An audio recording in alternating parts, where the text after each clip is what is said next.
என்ன பண்ணியிருந்தா ஒரு பிஸ்னஸ் என் கைக்கு வந்துச்சு. வரும்போது என்னோட அண்ணன் போட்டு மாசனார் பொண்ணு பிஸ்னஸ் கொண்டு வந்துச்சு. பிஸ்னஸ் பண்ணிட்டு தான் சூப்பராக இருக்குன்னு சொன்னாங்க. அப்போ 2 பேர் ஜாமான் 2 பேர்த்தையும் கூட்டிகிட்டு வந்துருந்தாங்க.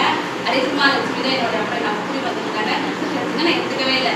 இப்போலாம் ஜாயின் பண்ணுவோம். எல்லாரும் எப்படி சொன்னாங்களோ என்னை இன்சல்ட் பண்ணாங்களோ அதே மாதிரி நான் அவளை இன்சல்ட் பண்ணி அனுப்புனேன். இந்த பிஸ்னஸ் வேண்டாம், எனக்கு தெரியலப்பா, நான் பண்ண முடியாது, நான் அடைய முடியாதுன்னு சொன்னதான் நான் பிஸ்னஸ் எடுத்து ஒரு 7 மாதம் ஆச்சு. 7 மாதத்தில் 1,40,000 இன்கம் எடுத்துருக்கேன். வேணும்னு சொல்லி ஆசைப்பட்டு வந்தா இன்னும் நிறைய விஜயகுமாரி மாதிரி நிறைய சூப்பராக எடுத்துக்கலாமே என்னமோ. நான் வேணான்னு சொன்னதுக்கே 1,00,000 எனக்கு கிடச்சிச்சு. இனிமேல் எடுத்து பண்ணலான்ற முடிவு எடுத்து தான் எல்லாத்தையுமே கூப்பிட்டு மீட்டிங் பண்ணுறதுக்கு காரணம் நான் என்ன மாதிரி நான் வீட்டில் இருக்கிற மாதிரி நிறைய பொண்ணு கஷ்டப்படக்கூடாது.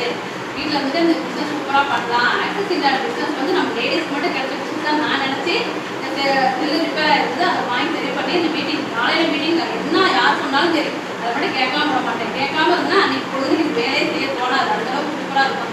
அந்த மீட்டிங் கேட்டோம்னா அதை கேட்டு நிறைய விஷயங்கள் கற்றுக்கிட்டேன். ஏன்னா நான் படிப்பறிவு இல்லாதனால நிறைய விஷயங்கள் எனக்கு தெரியாது. இந்த மீட்டிங் பார்த்து பார்த்தா யார் கெஸ்ட்டு நம்மளை வந்து வேண்டாம்னு சொல்கிறாங்களோ அவங்கள விட்டுடணும்.